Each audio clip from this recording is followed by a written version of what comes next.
diamonds are rare. It is a common misconception that diamonds are extremely rare. In fact, they are among the most abundant gemstones in nature, with hundreds of millions of carats extracted annually. True rarity is limited only to high-quality diamonds, those characterized by perfect clarity, structural symmetry, and an absence of intrinsic flaws. While these specific stones command exorbitant prices, they are not the type typically found in most conventional jewelry. The high prices and the prevailing perception of rarity are primarily the result of calculated monopolistic policies aimed at controlling supply. Throughout most of the 20th century, a single corporation dominated the majority of the global diamond market, enabling it to manage supply and demand with precision. By releasing only limited quantities into the market, the company maintained price stability at artificially high levels, effectively creating an artificial scarcity. This economic strategy was coupled with massive advertising and promotional campaigns that brilliantly succeeded in shaping collective consciousness. Diamonds were successfully framed as precious stones and eternal symbols of love and devotion. These campaigns were so successful that they established the presence of diamonds in engagement rings as a deep-rooted global tradition and a fundamental standard in the modern era. Breakfast is the most important meal of the day. It is widely believed that this notion originated from a promotional campaign launched by companies to drive cereal sales, despite lacking a solid scientific basis.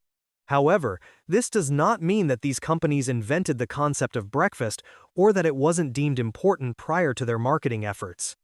In fact, breakfast has been a common practice since ancient times, largely because many people performed strenuous manual labor early in the morning and required the essential nutrients to fuel their day. Mice love cheese. If you've ever tried baiting a mousetrap with cheese, you might have noticed it doesn't always work. This isn't just because cheese dries out quickly and loses its scent, but because mice don't actually have a special preference for it. Mice will eat almost anything with nutritional value, but like many other animals, they tend to favor high-sugar foods such as sweets or fruits, as these provide a greater energy boost. It is likely that this misconception originated from how people historically stored their food. In the past, grains, cured meats, and cheese were kept in cellars or pantries. Since cheese was often the most pungent and accessible item, people frequently spotted mice nibbling on it. This led to the false conclusion that it was their favorite food. Dogs don't just see in black and white.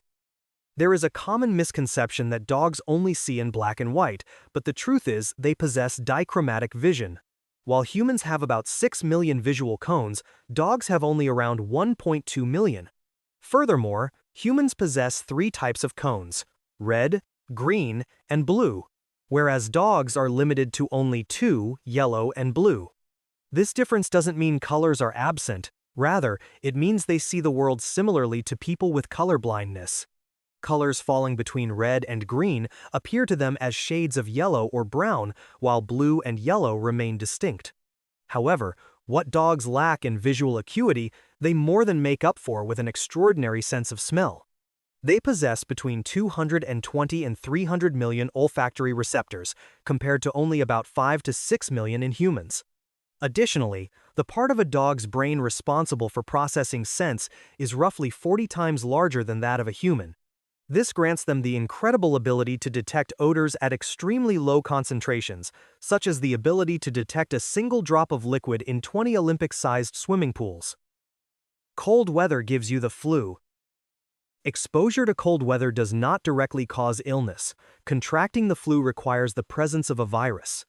However, the cold has indirect effects. Low temperatures can weaken the immune response within the nose, and people tend to spend more time indoors during winter, which increases the risk of transmission due to close proximity to others. Similarly, going outside with wet hair does not cause illness in itself. Furthermore, cold air is often dry, which helps flu viruses remain active for longer periods. Inhaling this dry air also leads to the dehydration of the mucous membranes in the nasal passages, reducing their ability to trap viruses and making it easier for them to enter the body. Dietary fat is what causes body fat. Despite the prevalence of low-fat diets in the 1980s and 90s, which solidified this misconception, they often drove people toward consuming refined carbohydrates and sugars as substitutes. These alternatives can sometimes contribute to weight gain even more significantly than fats. The truth is that dietary fat does not automatically convert into stored body fat. Instead, the primary cause is a caloric surpluses, meaning the consumption of more calories than the body burns, which forces it to store this excess energy as fat. While it is true that fats are highly energy-dense, containing 9 calories per gram, making overconsumption easy, the same fundamental rule applies to sugars and carbohydrates as well. Fruit juice is healthy. Many people trying to quit sweets believe that fruit juices are an ideal alternative. However, the truth is that they aren't necessarily a good option. The sweetness in juice comes from fructose, meaning you are still consuming large amounts of sugar. Depending on the type and quantity of fruit, a single glass of juice can contain as much sugar as a can of Coca-Cola. Furthermore, juice is a liquid that is easy to consume in large quantities quickly and mindlessly, unlike whole fruit, which requires chewing and provides a sense of fullness. For instance, a typical strawberry smoothie recipe might include an entire container of strawberries, half a cup of milk, half a cup of yogurt, and a few spoonfuls of sugar. Nevertheless, fruit remains generally more beneficial than soft drinks due to its content of vitamins, fiber, and essential nutrients. Lie detectors. Lie detector devices, or polygraphs, are designed to measure heart rate, blood pressure, respiratory rate, and skin conductivity to assess a person's stress levels. The underlying theory is that lying induces stress, which in turn leads to significant physiological changes. However, these devices are entirely unreliable because they measure stress rather than deception itself. Stress levels can spike simply due to the pressure of interrogation, particularly regarding sensitive topics, even if the individual is being truthful.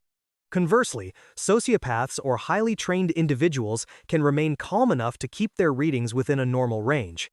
Furthermore, the device must be calibrated before the test to establish the person's baseline values. Some people intentionally manipulate these baselines by self-inflicting minor pain, such as biting their tongue or inducing anxiety, so that their later responses appear normal by comparison. Due to these limitations, polygraph results are not admissible as evidence in courts in the United States and many other countries. If you found this video helpful, don't forget to subscribe to the channel and share the video with your friends. Thanks for watching.